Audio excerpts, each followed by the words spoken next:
Hi everyone, my name is Mitsuka. Welcome back to my channel. I know it's been a while since you guys have seen me on this channel. However, we have a new video for you today. A lot of things have changed since the last time you see me on your screen. One of them being, I'm in law school now.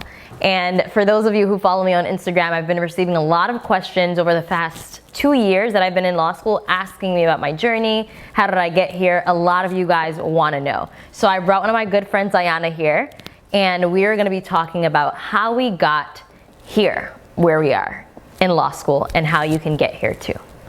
So stay tuned.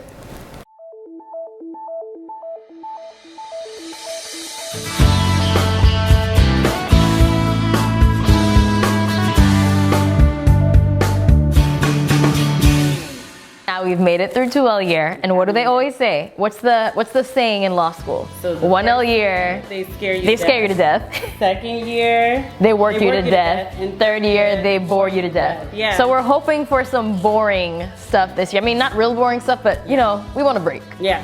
And of course, we're going to be having preparing for the bar and all that stuff, and that's going to take its own time. But we're hoping for some relaxation time in our third year. So for me personally, I know that I received my bachelor's degree in public health, and getting my bachelor's degree in public health is what made me want to come to law school, because I realized that taking a lot of my public health courses, a lot of public health is just affected by the law, and you'll see that in a lot of fields that you're in. That's why there's different fields in the law.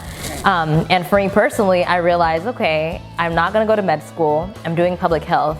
I took a gap year to make sure whether I really wanted to go get my master's in public health or go to law school. And after working for this public official where I was in contact with a lot of attorneys, I realized that law school is what I wanted to do. Well, going to law school is what I wanted to do. So I decided to go ahead and take the LSAT. But for me personally, that's how my decision came about. What about you? So mine was a little bit different. I have my Bachelor's of Fine Arts degree in dance from the University of Michigan. And I also danced when I was in high school. So my entire upbringing was in the arts and entertainment. So I knew that I wanted to do something in entertainment. So when I worked at a talent agency right after graduation, I worked across the entire agency. So that was kids, theater, young people, all that kind of stuff. And dance specifically was the area that I focused in, and I saw that the dancers answered to the choreographers, who answered to the agents, and the agents had to answer to the attorneys, right? And so there's a ladder that kind of, the spectrum kind of went through, and I just feel like once I realized that the attorneys were at the top of this whole ladder, I was like, well, that's what you're gonna be. So that was really what made me want to do it, and also my friends and wanting to help them to reach their goals.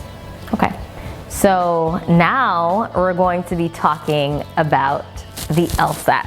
I know that LSAT is something that so many of you guys ask about. It's an area that a lot of people just, that's the entrance exam to get you to law school. So a lot of you have questions about it, understandably. Well, a lot of schools now are also taking the GMAT. Right, especially with the COVID-19 concerns, and there's even schools that are deciding to take the GRE. Yeah. So there's a lot of, be mindful of that. So you gotta check that. But for me personally, taking the LSAT, I didn't decide to take it until maybe the fall. So like I said, I was interning at this public official's offices, and I realized that October would be too soon for me to take it. So I was like, okay, let's try for December. And when I made that decision, I finished working at the public official's office, and I started working full time. So I started working full time in August, September, and I took a prep course. I took my prep course with Manhattan Prep. Every time I came from work, I was going straight to the prep course. After the prep course, studying for about an hour and a half, 2 hours per day, and on the weekends I would study a bit longer. But after I took that prep course, I was taking the exam in December. We were about 3 to 4 weeks out, and that's when I started taking full-length exams.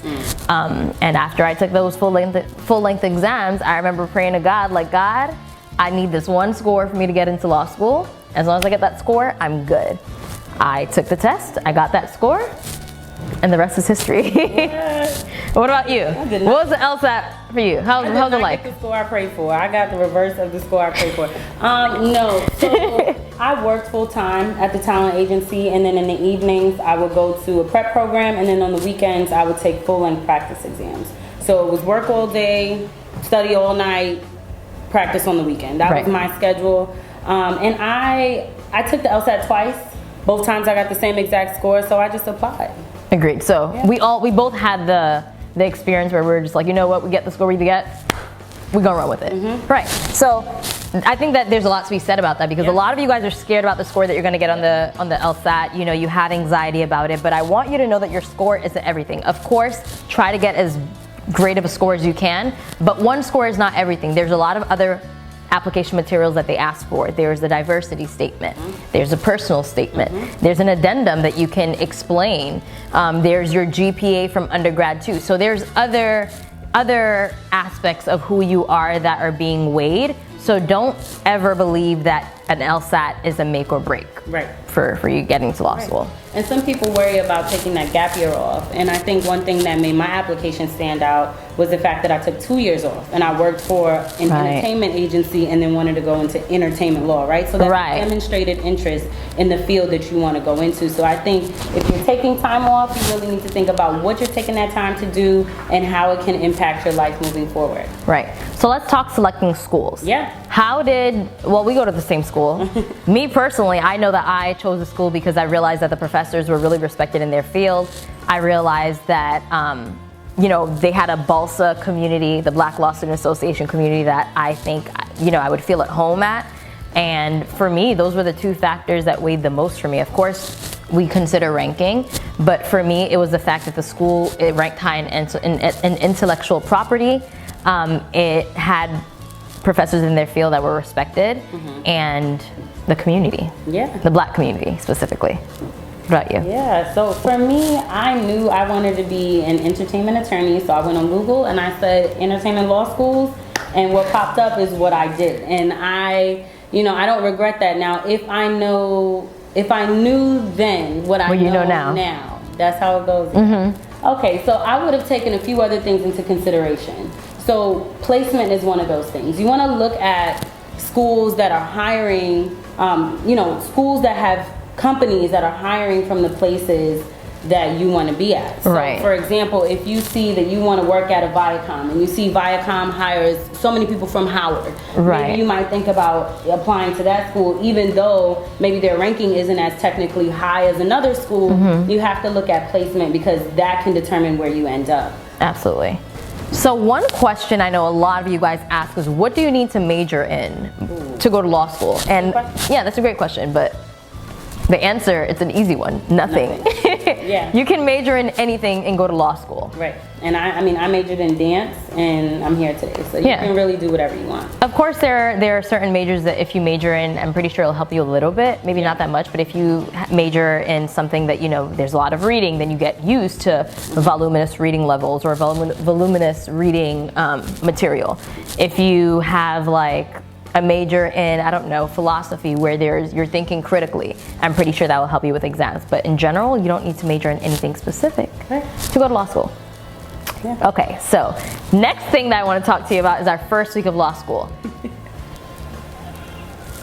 I have no words. It was terrible. It was hell. We didn't know what we were doing at all. You won't know what you're doing either. No. And they and they just gotta be prepared for that. You gotta get dropped in, and you honestly just gotta, you gotta find your way. I think for both of us, we just had to take that time to warm up to it. And to really just be okay with not knowing. And I think that's the hardest thing, right? Because you spend time thinking, okay, like I did great in undergrad, I know what I'm doing, I'm smart, everyone else is smart. You just kind of put yourself into this, like, I know I can do it. And then when you get there and you're confused, I think what most people deal with is feeling discouraged about being confused. But if you get comfortable with, like, okay, I'm not gonna know everything, it's fine. Then you'll be more comfortable in the uncertain. Right? Yeah, because law school is a very steep learning curve, and a lot of people, I think, although that they get it somewhat, they don't really understand the magnitude of how steep that learning curve is. And so if you come in knowing that you don't know anything, at least when you feel like that, you don't got to be discouraged, because you're just like, oh, I'm supposed to feel like this. I'm supposed to not know anything. And a lot of our professors told us that too. So how does the first year of law school differ from the second? I feel like second year you work harder. Like the saying says, first year it was a learning curve. You're trying to get adjusted. You're trying to figure out how do you read a case. You're trying to figure out exactly how you write a law school exam.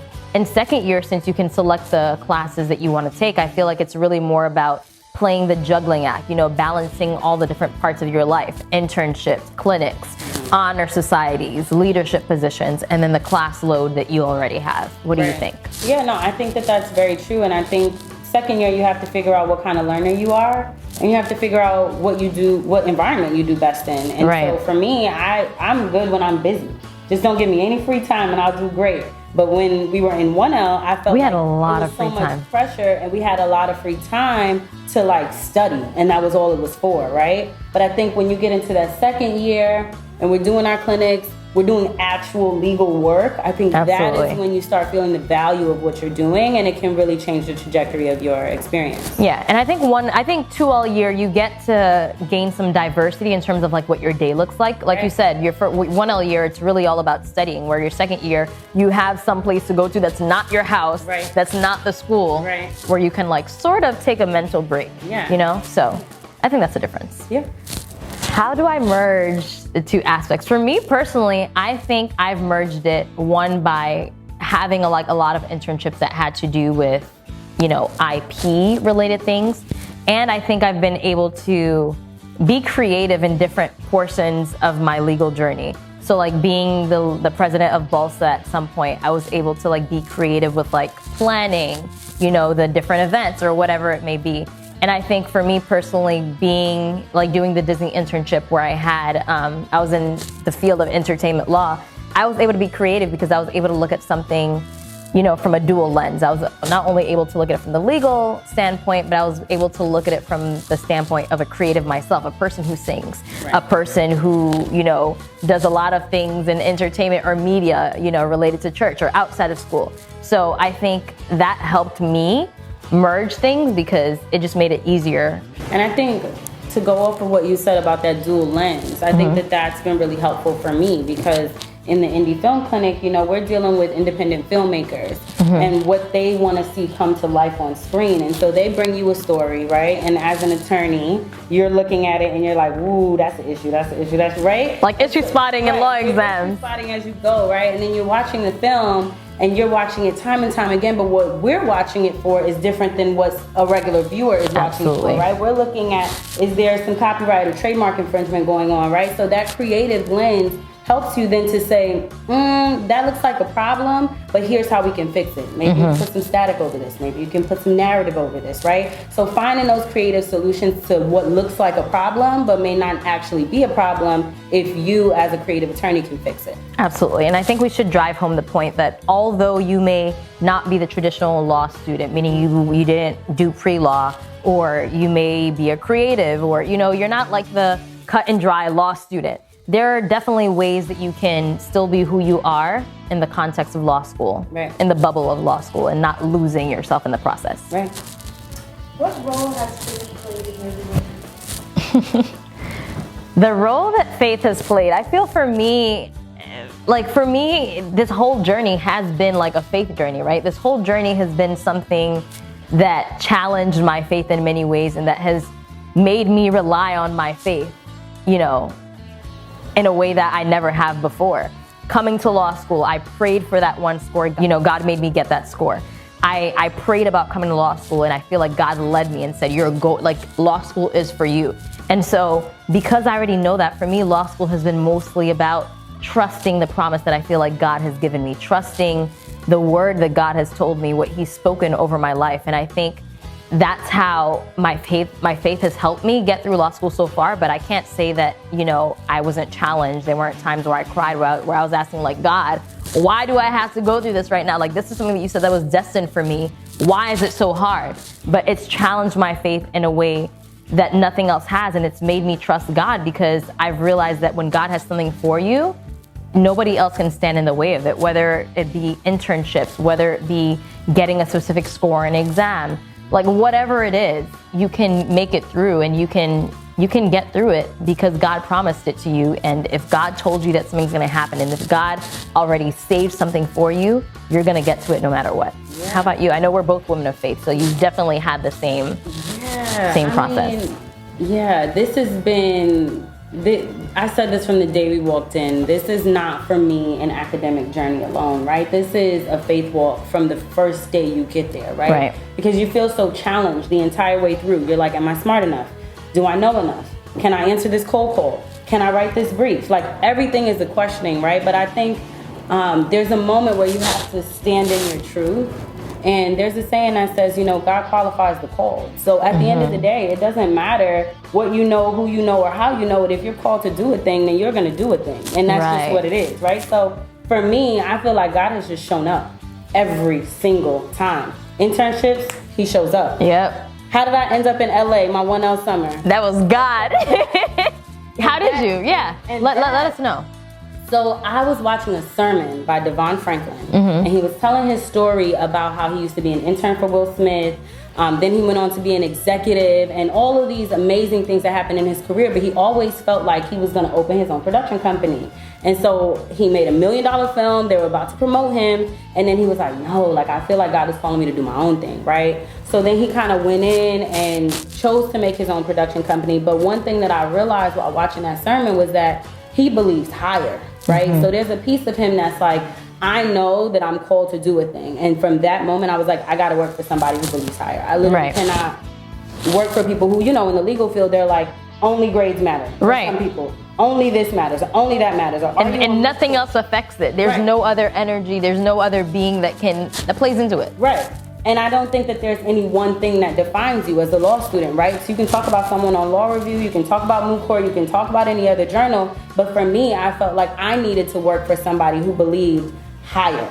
And that is how I got there. I just went on LinkedIn and found somebody who, you know, worked for him. I messaged them, and it was months before I had heard back. But at the end of the day, I honestly just kind of stepped out on faith on that one. And even people at the school were telling me, like, you shouldn't don't do it. Yeah. Are you gonna take the California bar? Like, all of these kind of roadblocks. But for me, it's like, you can't worry about provision if you're called to do a thing. So you have to be obedient. And I feel like for me, everything that I have gotten has been by the grace of God. Absolutely. And even with my internship at Disney, it was something similar to that. Like, I applied, I didn't get in the first time, somebody else in the school got it, and that could be something that could like really break you down. Yeah. You see somebody else, they got the same thing that you wanted, and you felt like you had it. Like, I felt like my interview went great. And, you know, they didn't place me with Disney for the summer, but then Disney came back in the fall, and they said that they wanted me, and it got to a point where I had to reject them because I thought that, you know, they didn't want me back anymore. And they created a whole position for me. Period. And although I rejected them in the fall, when it was springtime, they came back again. It was just like, we really want you. We will create a position for you. And they did that. And I knew that it couldn't have been anybody else but God. So, Mitsuka, there are some questions that I want to ask you. And the first one is about being a first-gen law student.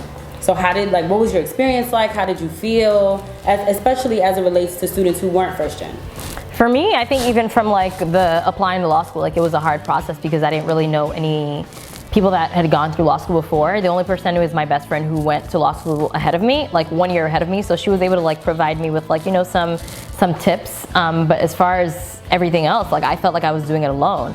It was a hard process because when you don't know a lawyer, it's like you feel like everything that you're going through, like, you're going through it alone. People at home don't understand. People don't really understand like the magnitude of what law school really is and how difficult it is. So, you know, there's like, you know, not being able to give time to friends or a family, and them still having certain demands for you. And I think for me, it just made it like it just made the process like 2 times harder. You don't have connections in the field. Every connection either has to come from God or from you working your butt off.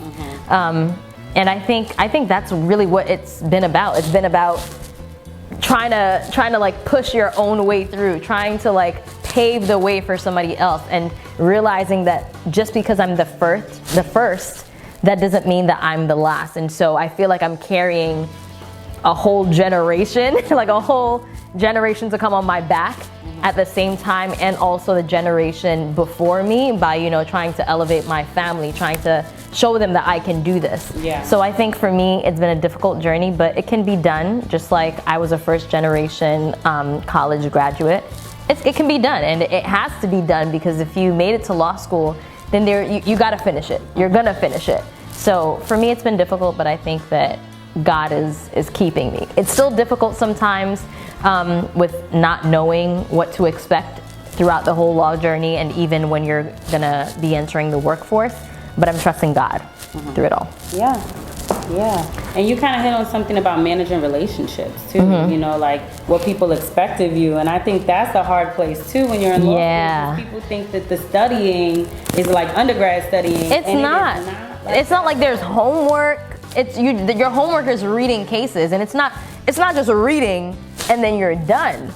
A law school case, like you gotta break it down. You have to know what the rule is. You have to, like, when there's a specific justice, if it's a Supreme Court case that's speaking, you gotta understand what's the thought process behind it.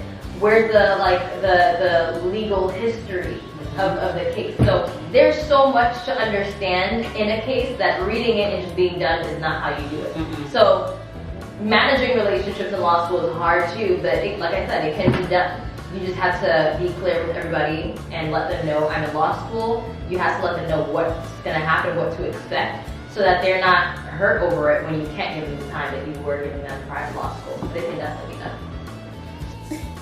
Okay, so there's a lot of you guys who asked me this question, and I want to pose it to you. Okay. So the question is, how do you go to law school with a low LSAT score?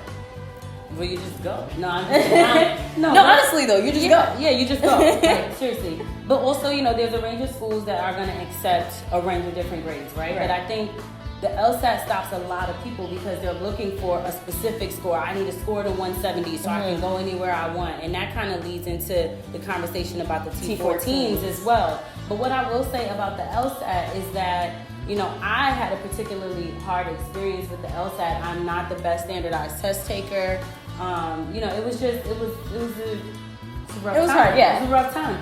But what really changed how I felt about it was that I went on an interview for Cardozo, and the person interviewing me was like, you know, your GPA was so high from undergrad and your LSAT score wasn't that high. Like, what happened?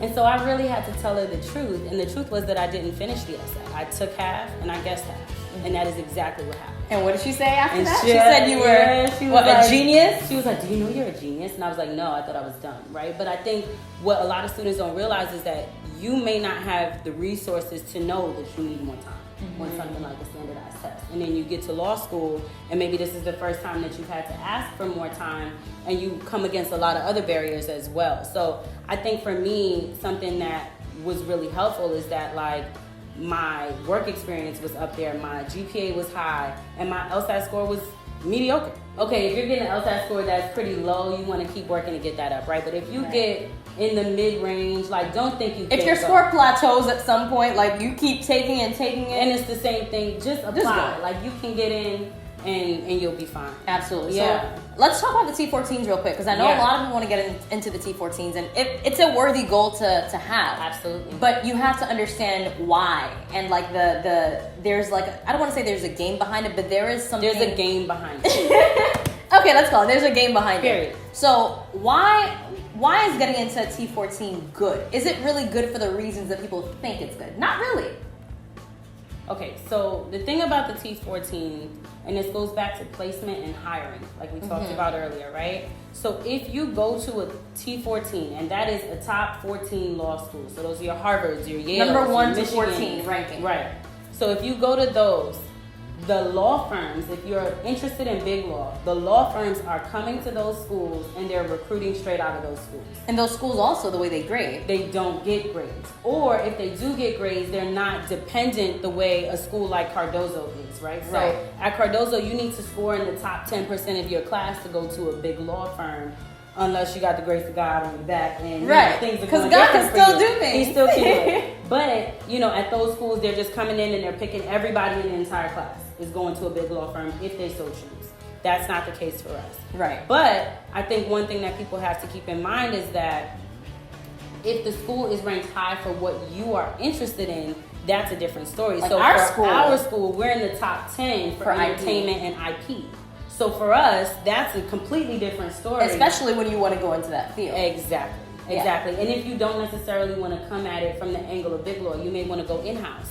So, Right. you know, there's really a dependency on what you want to do. Absolutely. Yeah. So, before we end this video, what are some last words that you have for our audience? I guess my last words would be, if you want to go to law school, to know why you want to go, that'll really sustain you in the times where, you know, it gets a little shaky. And then let that carry you through the rest of your experience. Stick to what you want. I came in knowing that I wanted to do entertainment law. Nobody was pushing me to big law. Like, Right. you know, you can really mold your experiences. Even being in moot court, all the competitions I did, entertainment law, contract law questions. You know, you can really mold your experience to whatever it is that you want, and you're paying for it. So get out of it what you want. Agreed. I think for me, some last words that I have for you is you have to remember that this journey is your journey. It's not anybody else's. Yeah. And so I don't want any of you, if you do eventually get to law school, or even now, you know, while you're experiencing the process of getting to law school, to get stuck in the rat race that is getting to law school, or that is law school. Because you have to realize that if you want something, like Ayana said, then it's something that you want. Nobody can make you want something else. You shouldn't want something else because somebody says that you should want it. And overall, just make the journey yours. Craft yourself in the way that you feel like you need to. Figure out where you want to be and just trace your way there. And of course, there will be people that you can ask for help on the way. There are mentors that you can take on, but overall, the journey is yours. So just remember that and don't let anybody sway you. Yeah. So that was our first video as part of the Legal Suite series. That's what we're calling it. And maybe we'll have Ayana back here another time. But thank you for watching this video. You can find Ayana on socials where? Oh, you can find me on Instagram at @YanaMac. That's at YANAAMAC.